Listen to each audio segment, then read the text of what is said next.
Defiance by Jamin P. Rose.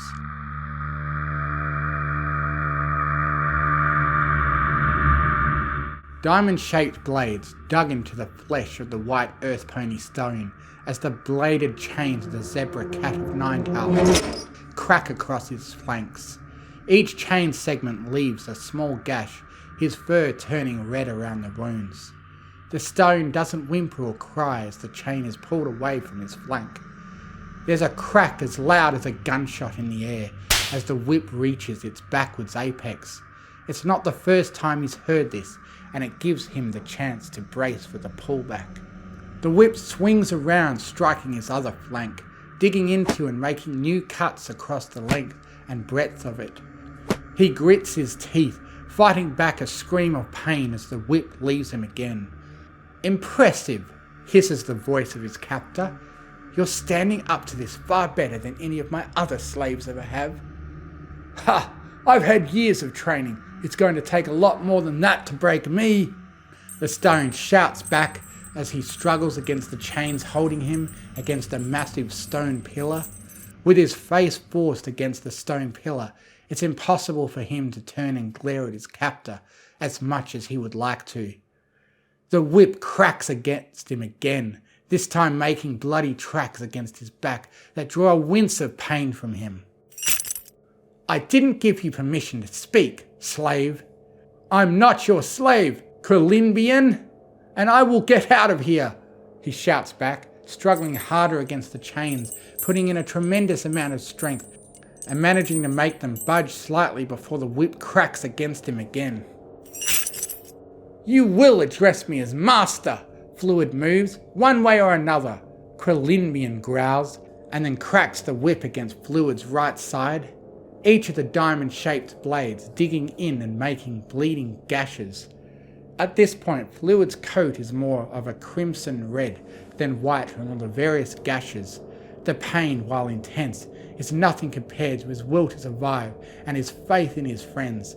He can last just as long as it takes for them to come and rescue him, or until he can escape himself, even as the bastard hits him again, making several bleeding gashes across his shoulders. As the whip cracks back again, there is an ear-piercing screech from his captor. The whip is thrown against another of the massive stone pillars of the underground sanctuary as the screech ramps up in pitch. Fluid's head rings as the sound drills into his head. Not a moment later, the screeching stops as Krillin fangs sink painfully into his neck, his throat working to drain away some of Fluid's precious blood. It feels like an eternity passes before Krillin pulls back from his neck and wipes his mouth, cleaning off some of the blood that has escaped his lips. "You're going back to your cell, slave. We'll continue in the morning," Krillin growls, reaching up and undoing the clasp on the collar holding Fluid's face to the stone pillar. As soon as that collar is off, another one is put on him. Fluid shudders as he feels the strength that his earth pony magic gives him simply fade away. When the cuffs holding him to the pillar release, he drops to the ground in a heap, refusing to get up at first.